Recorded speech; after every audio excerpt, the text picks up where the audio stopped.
Bienvenido a tu curso de equipos y herramientas de Donaldson Monterrey.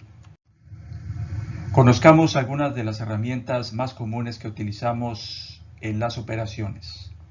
Pulidor de escuadra para disco de 5 pulgadas de 18.000 revoluciones por minuto. Pulidor de 6 pulgadas de diámetro. Pulidor eléctrico para disco de 7 pulgadas.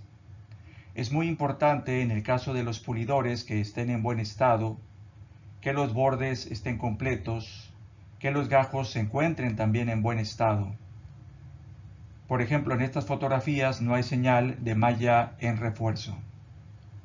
En estas otras imágenes vemos bordes incompletos o dañados, respaldo partido, línea punteada o pedazos de malla. No se deben de utilizar. Si al revisar un respaldo de pulidor encuentras alguna de estas condiciones, no usar el pulidor y solicitar un respaldo nuevo. Conozcamos más a detalle el pulidor y sus partes: la manija de sujeción, la guarda de seguridad, la botonera y la conexión. Es muy importante verificar que los pulidores cuenten con las siguientes características: botonera en buen estado, cable de conexión en buen estado, contar con la guarda de seguridad y contar con manija de sujeción. Herramientas generales: turbina recta de 22.000 revoluciones por minuto, pinzas de presión en C de 11 pulgadas, martillo de bola de 32 onzas. Si vas a trabajar acero inoxidable, se utiliza lo siguiente: turbina con carda de acero inoxidable, colocar cinta color rojo en punta de pinzas para no maltratar, y utilizar martillo de goma o cubrirlo también con cinta. Herramientas generales: cincel de acero forjado de media por 8 pulgadas, cepillo de alambre de acero inoxidable de 1/8 de pulgada, el candado de gaveta, las pinzas de presión de pato, la espátula rígida de 2 pulgadas, las pinzas de presión de pato de acero inoxidable, el mini esmerilador neumático de boquilla de 1/4 de pulgada de 22.000 revoluciones. Afilador de puntas de spot welder. Esta herramienta se utiliza para sacarle filo a la punteadora, ya que si se le deja la escoria, esta se puede plasmar en la pieza. Llave ajustable cromada de 10 pulgadas conocida como perica. Linterna portátil recargable de 3 LEDs. Juego de trazalíneas. Prensas C forjadas para uso pesado. Mojarra de quijada de 1/16 por 5/8 de pulgada con capacidad de carga de media tonelada. Turbina de banda.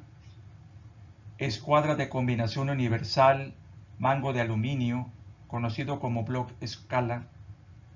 Cinta de medir de 8 metros metálica. Cinta larga de fibra de vidrio de 20 metros. Sargento para tubo de 3/4. Medidor de ángulos con base magnética. Nivel de aluminio magnético de 18 pulgadas. Nivel torpedo profesional de 9 pulgadas magnético. Y escuadra de cantero de 16 por 24 pulgadas. Conozcamos ahora la operación de las grúas viajeras. Veamos algunas definiciones. Capacidad de carga es el peso en kilogramos o toneladas que una máquina o dispositivo mecánico es capaz de levantar y bajar sin que ninguna de sus partes sufra deterioro. Carro monorriel es un dispositivo de traslación que mueve las piezas a lo largo de la viga en la que está suspendido. Eslinga es una cinta textil que asegura la unión entre el gancho de la grúa, polipasto o malacate con la carga que se tiene que levantar.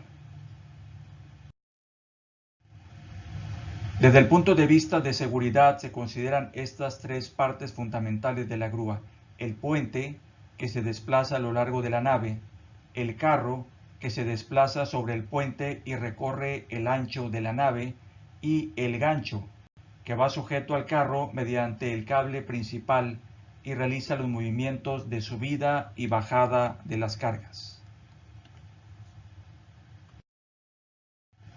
Hablemos ahora del operador de la grúa. Debe ser una persona responsable y previamente capacitada para mover el equipo. Las reparaciones de las grúas son muy costosas, ya que los mecanismos que permiten la elevación de los componentes son difíciles de localizar cuando los equipos van transcurriendo los años. No se puede estar jugando con los equipos, no se puede sobrepasar la carga y no se puede operar el equipo si no se encuentra certificado para hacerlo y supervisado en caso de ser primerizo. Inspección inicial de la grúa. Debe asegurarse que se esté haciendo el TPM de la grúa de manera correcta, que el cable se encuentre lubricado, que se encuentre balanceado, que el cable esté alineado al carro. Debe levantar usted la carga 2 pulgadas para asegurarse que la grúa está funcionando de manera correcta. En caso de no ser así, detenga la operación inmediatamente y notifique a mantenimiento y seguridad. ¿Qué está prohibido al operar una grúa? Primero que nada, si usted sabe que la grúa se encuentra en mal estado, debe de detener su operación o generará un daño mayor. Debe de tener autorización y estar capacitado para hacerlo. Jamás debe de dejar cargas suspendidas. Jamás debe de jugar con el equipo. Jamás debe estar debajo de las cargas suspendidas. Han pasado muchísimos accidentes en la industria debido a la falta de seriedad al operar estos equipos. Revise constantemente el estado de los cables. Si aparecen dañados, como algunos de los ejemplos de esta imagen, detenga la operación. Las celdingas y cadenas también deben de estar en correcto estado. Si se trabaja con superficies puntiagudas, las celdingas y cadenas deben estar protegidas. Conozcamos a detalle todos los componentes de la grúa. Empecemos por la parte superior: el panel o gabinete, el malacate o polipasto, el sistema de conductores sobre el que se desplaza la grúa a lo largo de la planta. Vemos también el carro, que es el que moviliza el polipasto. Más abajo vemos el cable plano de botonera. Ese cable es el que movilizamos para extender la botonera. A un lado vemos el cable plano del carro. Obviamente el cable de la botonera, el radio control o botonera también se puede manejar de ambas maneras. Vemos el cable del gancho, el cual debemos de vigilar que esté en buenas condiciones. En la parte de abajo el gancho, el cual debe de tener su seguro en todo momento. Más hacia la derecha vemos precisamente el motorreductor del puente, la rueda motriz del puente, el sistema de rieles, el sistema de traves, o sea, de topes. Más arriba está precisamente el tope del cabezal, los cabezales, la rueda inducida del puente sobre el que gira y la viga del puente. Estos son los elementos de nuestra grúa viajera. Hay un lenguaje para el movimiento de cargas con la grúa móvil o viajera. Punto número 1, con esta señal señalamos que hay que elevar el boom para movilizar la carga. En el número 2, esta señal es bajar el boom, bajar precisamente el brazo. En la imagen número 3, al tocarse la cabeza, es utilizar el gancho principal. En el punto número 4, con esta señal, utilizar el gancho auxiliar. En el número 5, con esta señal, es parada de emergencia. Número 6, con este movimiento del brazo, es parada, es decir, detén la marcha de la grúa. Punto número 7 es movimiento lento y con cuidado. Y el punto número 8 es elevar la carga. Es importante que conozcas esta comunicación visual. Hablemos ahora de las eslingas. Estas herramientas están normadas para poder soportar un peso y un esfuerzo. No se puede jamás violar estas especificaciones que vienen en la etiqueta de cada eslinga. Debemos de cuidarlas, debemos evitar que se maltraten, debemos evitar que se mojen, que se llenen de polvo, ya que pierden sus capacidades para poder darnos el servicio especificado. Una eslinga debe ser desechada cuando ya muestre un deterioro en sus costuras, especialmente el conocido hilo rojo, que muestra cuando ésta ya fue soportada con pesos mayores o bien que ya tiene mucho tiempo de uso y por lo tanto debe ser descartada para así evitar cualquier riesgo de que se troce al momento de levantar las cargas. Aquí vemos las capacidades que tienen los diferentes modelos de eslingas.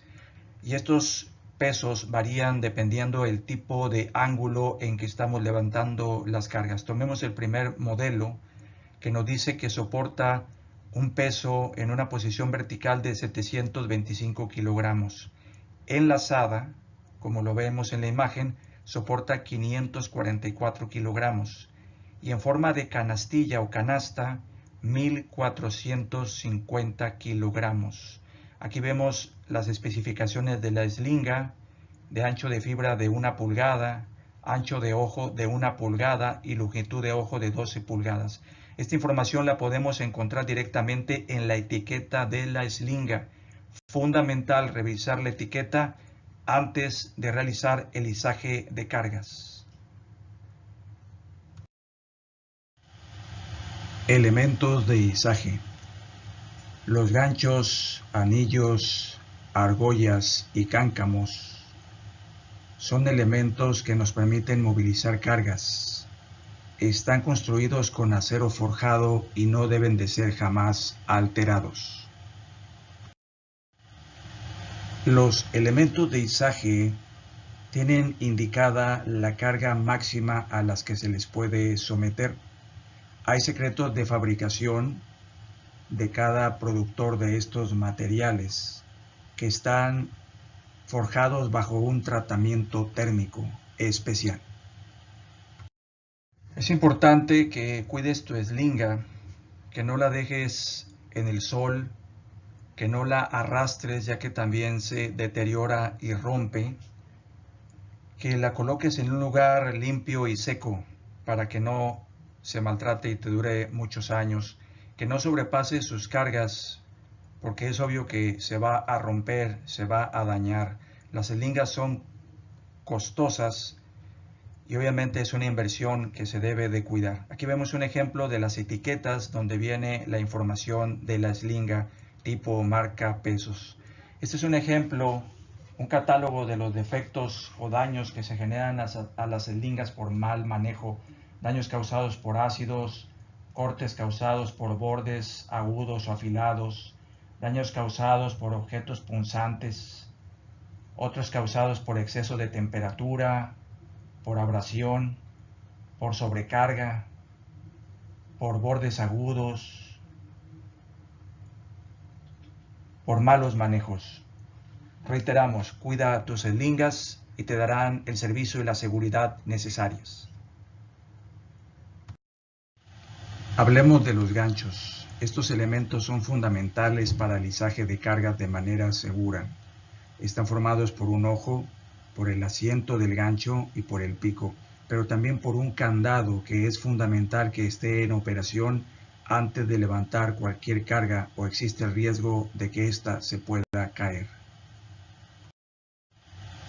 Estas imágenes nos muestran claramente cómo se debe de levantar la carga con el gancho de manera correcta e incorrecta al utilizar cadenas o eslingas o directamente el gancho.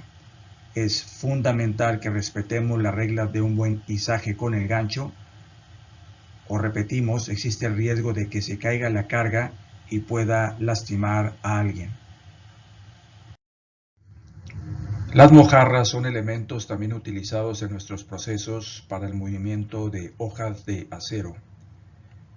Es fundamental también no alterar ninguno de sus componentes y revisar que la dentadura de las mismas se encuentren en buen estado. Como cualquier elemento de carga, se deben realizar pruebas antes de izar las cargas a una baja altura para verificar el correcto agarre del componente con el material. Los grilletes, al igual que las mojarras, son elementos de grado certificados y no se puede alterar ninguno de sus componentes. Asegúrate que todo el material sea original. Los cáncamos son elementos de precisión forjados bajo un tratamiento térmico que no pueden ser alterados en ninguna de sus especificaciones. Al momento que lo hacemos, se pierde la garantía, se pierde la seguridad de que estos elementos cumplan con su función original. Conozcamos ahora las partes que componen el cáncamo. El tornillo AST M574 probado a más de 170.000 PSI de presión. La arandela informativa que muestra la capacidad máxima de la carga y el sello de calidad. Los pasadores de seguridad, estos evitan que el cáncamo se pueda abrir. El pin lock, que representa seguridad adicional para los pasadores. Finalmente, la chaveta, esta evita que el tornillo se pueda salir, asegurando el correcto ensamble. Antes de utilizar el cáncamo se debe realizar una inspección visual de algunos puntos básicos. El primero, que no haya ningún daño aparente en el cuerpo del cáncamo, ninguna soldadura. Que haya libertad de movimiento, quiere decir que pueda girar el cáncamo completamente 360 grados. Que la chaveta esté colocada así como la tuerca de grado. De no ser así, reportar la falla a su supervisor y no utilizar. También se debe revisar que haya libertad de movimiento de 180 grados en el eje del brazo del cáncamo y, como mencionamos anteriormente, una rotación de 360 grados en el eje inferior. En esta imagen podemos ver claramente un mal uso del cáncamo. Observamos aquí puntos de soldadura en la estructura del cáncamo, lo cual es incorrecto, ya que se violan las características del fabricante y con ello la garantía de sostener cargas. No cuenta con la chaveta de seguridad, que es uno de los elementos de grado para evitar que éste se vaya a cercenar. Todo esto denota una falta de revisión de parte del usuario en su equipo de carga. Uso correcto e incorrecto de un cáncamo. Del lado izquierdo observamos claramente el uso correcto del cáncamo al momento de levantar una estructura. Del lado derecho, uso incorrecto, ya que en esta posición podemos fracturar el cáncamo y con ello la carga cede. Es muy importante considerar lo siguiente: el peso ejercido en cada cáncamo no necesariamente resulta dividiendo el peso de la carga entre el número de estos. La fórmula indica peso de la carga entre el número de cáncamos por seno del ángulo. Veamos cómo opera la fórmula para el levantamiento de cargas. F es igual a fuerza ejercida en cada cáncamo, A, ángulo de inclinación del cáncamo, P, peso de la carga y N, número de cáncamos. Con este ejemplo, un peso de 4.000 libras con un ángulo de 65 grados, utilizamos la fórmula F es igual a P entre N por el seno de los ángulos. Ejemplo, queremos saber qué fuerza se ejerce sobre cada uno de los 4 cáncamos y queremos levantar un panel de 4.000 libras de peso. F es igual a 4.000 entre 4 por el seno de 65.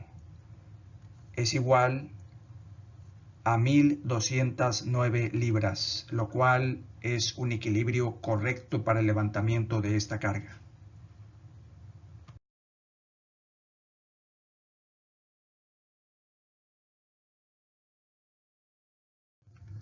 Ahora, ¿qué es incorrecto en el levantamiento de cargas? Veamos el mismo ejemplo, 4.000 libras a levantar con 4 cáncamos a un ángulo de 14 grados.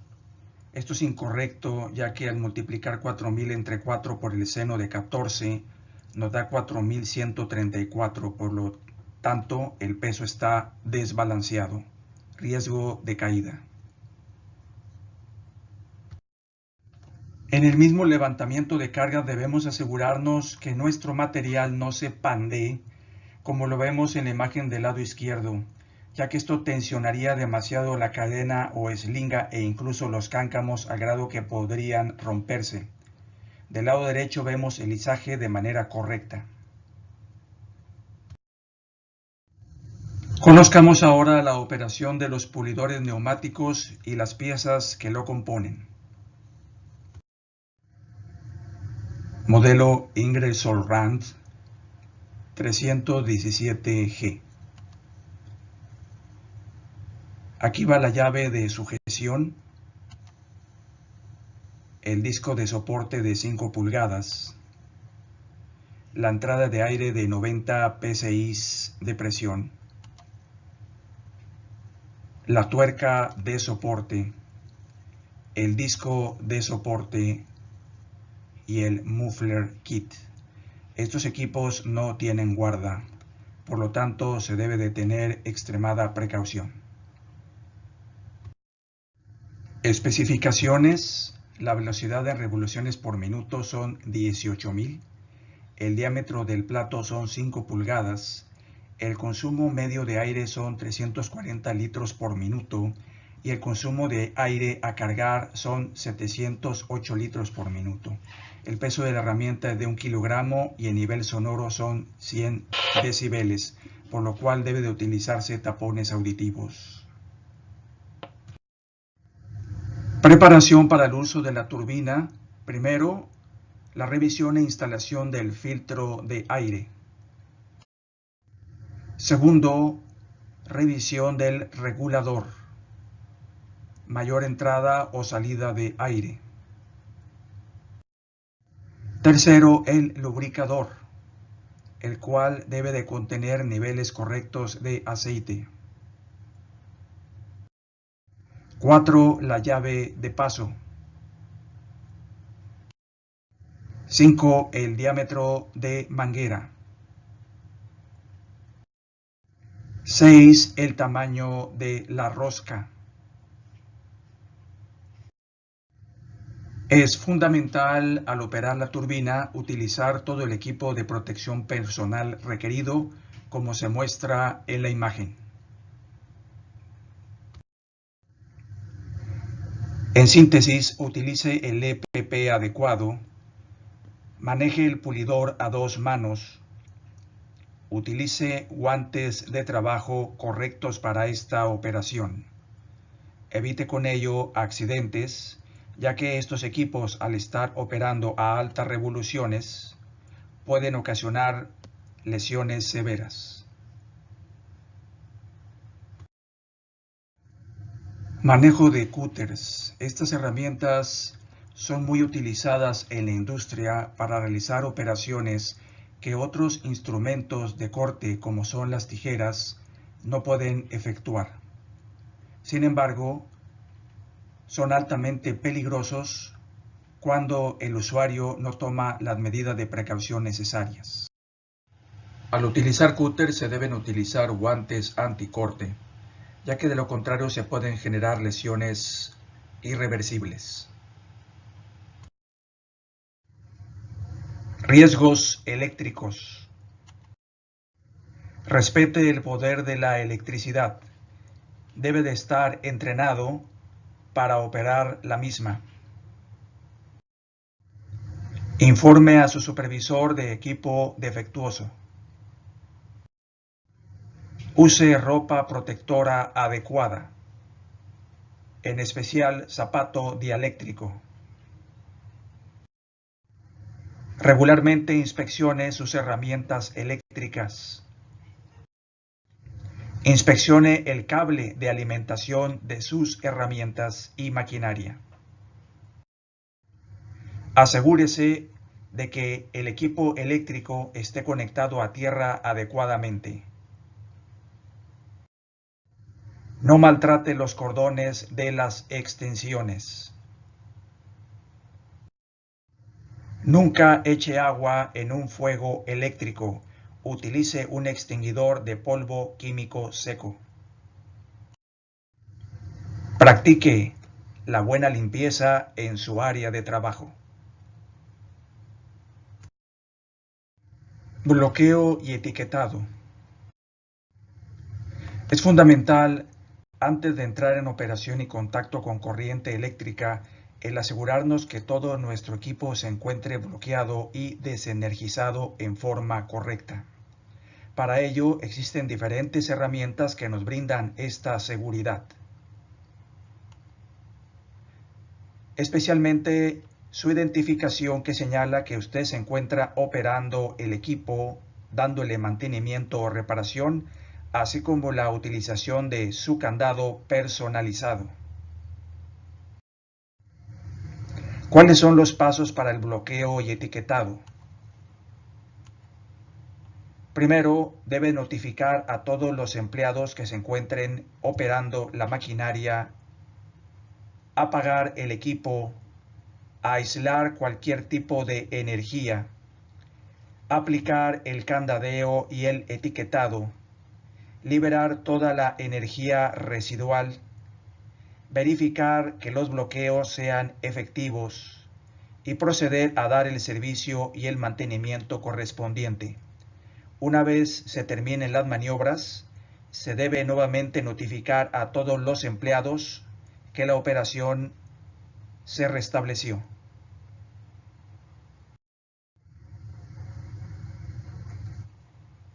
Recuerde, no realice trabajos eléctricos si no ha sido capacitado y autorizado para ello. El contratista, así como el empleado, debe tramitar su permiso cuando vaya a trabajar con cualquier tipo de energía. Coloque su candado y etiqueta de identificación. Utilice equipos y medios de protección personal adecuados y notifique al resto de sus compañeros. Vigile que su entorno sea seguro y libre de energía acumulada. Agradecemos tu atención.